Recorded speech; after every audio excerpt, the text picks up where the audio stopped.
So, hello everyone! My name is Rufa May Coral from BetMec 3. So, ang gagawin po natin is yung pinapagawa ni Sir na activity. So, una, dito po sa bar, sa last part, is magta-type tayo ng dtext. Type dtext, enter, specify point kung saan nyo po gusto, tapos point 3, type point 3, tapos enter. Tapos, type nyo lang po ang drone by. Double enter. So, ayan, nakita nyo naman po na hindi siya pantay. So, kailangan natin siyang i-drag down. So, click nyo lang po to para mapunta natin siya sa center. So, kayo na pong bahala kung sa tingin nyo po okay na sa inyo yung pagka-center. Okay na po. So, yan. Click nyo lang. Tapos, enter. So, sunod po is sa baba. Yun po ulit ang gagawin natin. So, sa baba naman po, ang isusulat natin is student. So, type dtext, enter. Tapos, specify point po ulit. Ayan. So, type point 3. Enter. So, ayan. Makita nyo naman sa taas nagpunta. Uulit po tayo. Wait lang. Type dtext po ulit. Type dtext. Enter. Specify point kung saan nyo po gusto. So, dito na lang po. Tapos, click. Point 3. Enter. 0. So, ayan po. Ang isusulat naman natin sa baba ay student. Type student, enter.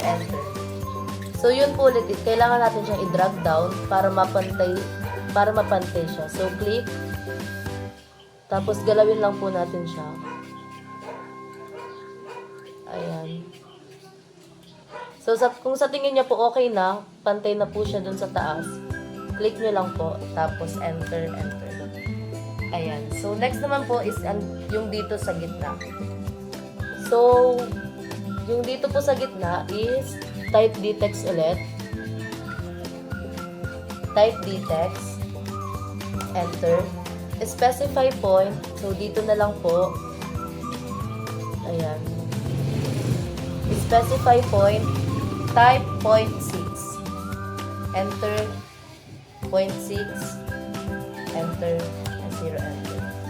So, ayan, may mali. So, ulit. Type dtext, enter, specify point, click, type point 6, enter, 0, enter.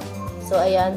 Dito naman po isulat nyo kung anong pangalan nyo. So, pwede naman po shortcut lang kasi di naman talaga magkakansya. So, sa akin is rm.coral. Enter. So, kailangan lang po natin siya i-fit. So, check natin kung naka-fit na siya. Type justify. Click the object. Tapos, fit. So, ayan, nakita nyo naman po is naka-fit na. Kailangan lang natin siya galawin para mag-cash siya. So, ayan. Tapos, drag down po.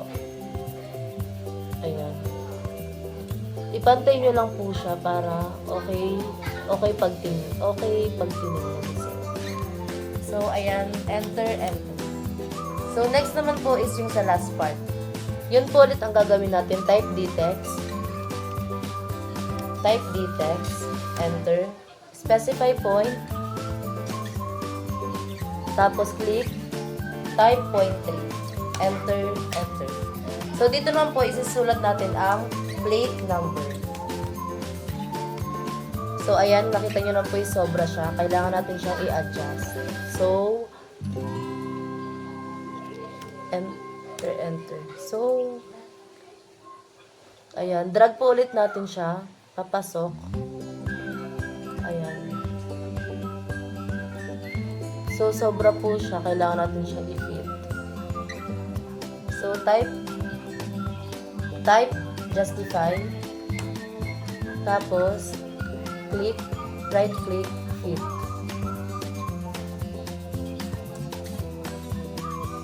So, ayan. Adjust lang po natin siya kasi sobra.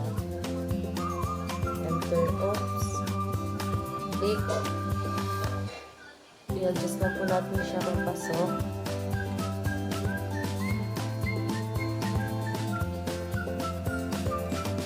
Click. Tapos, enter. Ayan. So, next naman po is yung sa baba. Kailangan natin gumawa ng X. So, tapos, gagawa po tayo ng X. So, i-check natin, type DS, para ma-check natin kung may check ba ang F3, endpoint, midpoint, and intersection. So, kailangan natin siyang i-check. F3, endpoint, midpoint, and intersection. So, pag na-check nyo na po siya, is click OK. So, tapos, gagawa po tayo ng X. So, gamit ang line. Dito po sa corner na to. Tapos, dito din sa corner na to. Click nyo lang. Tapos, ESC. Tapos, isa pa pong ganon. Dito po sa corner na to. Tapos, dito po ulit sa corner na to. Tapos, yan. So, sunod po niyan, gagawa po tayo ng circle. So, click circle.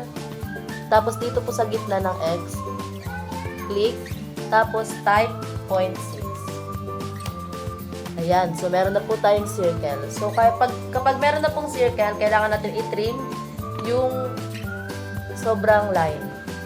So, click trim para matrim natin. Ayan. So, kailangan na nating alisin yung mga sobra. So, ayan, wala na pong sobra. Nakita niya naman may circle na tayo. Pagtapos niyan is type D-text. Type D-text. Enter. Tapos, specify point. Tapos, type niyo po 0.8. Enter.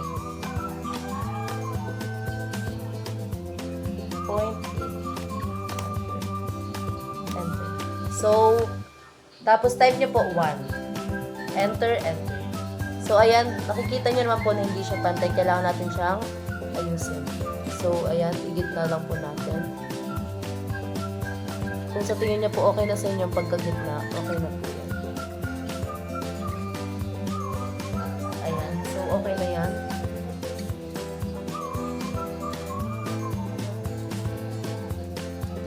So, ayan, parang hindi po pantay. Wait lang, ayusin ko lang po.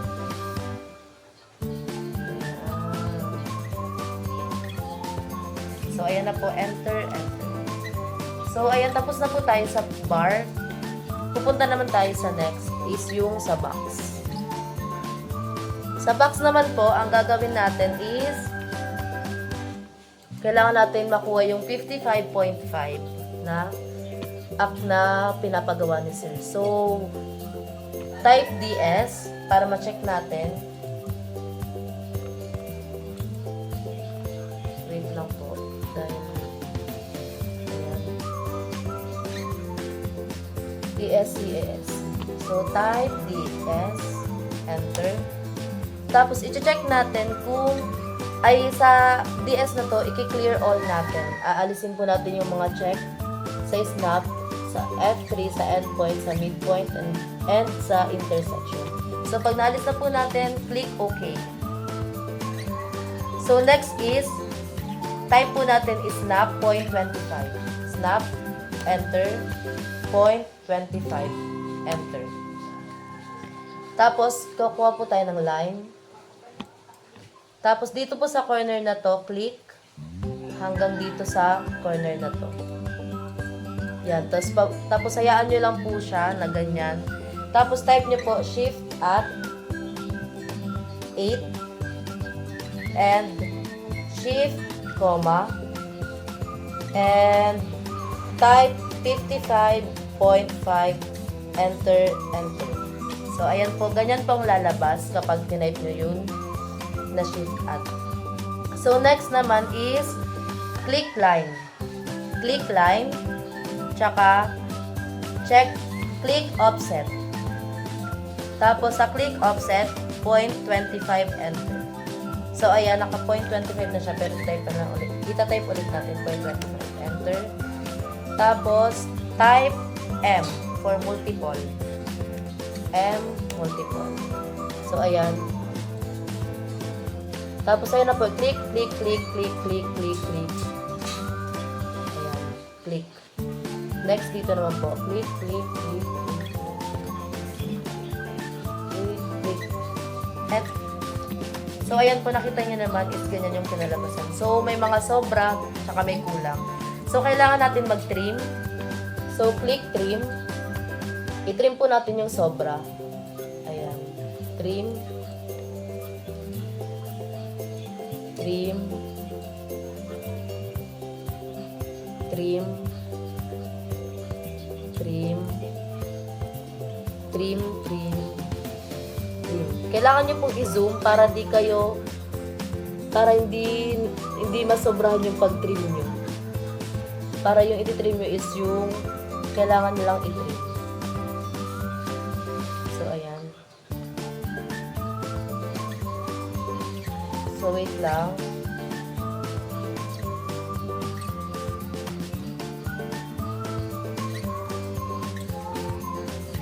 ESC, J, enter, enter. Kasi, ang layo na sa akin yung box. So, click trim. Trim nyo po dito kasi nagsobra siya dito sa line, sa box na to. Trim.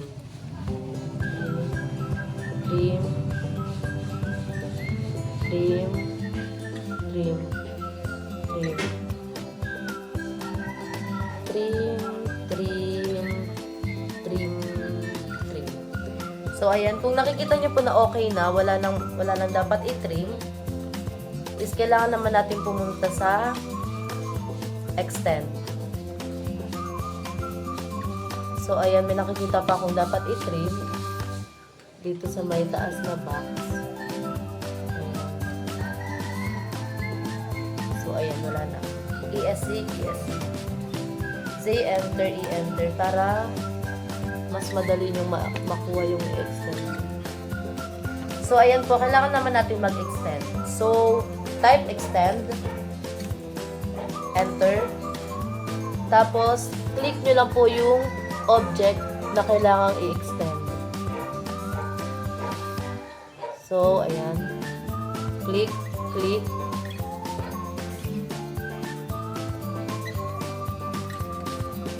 Extend.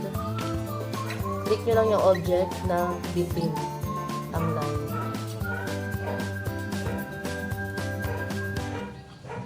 So, ayan po. So, yun po nagawa. Ay, andito pa pala may kailangan pang i-trim. ESC, trim ulit. Kasi nasobrahan pala yung line dito.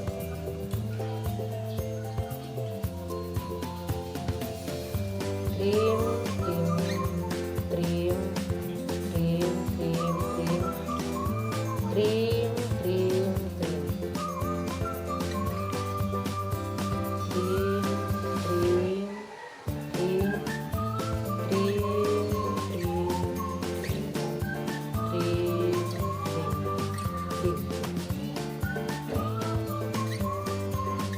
Tapos, dyan, pwede nyo na siya i-shortcut ng trim. Para mabilisan po tayo.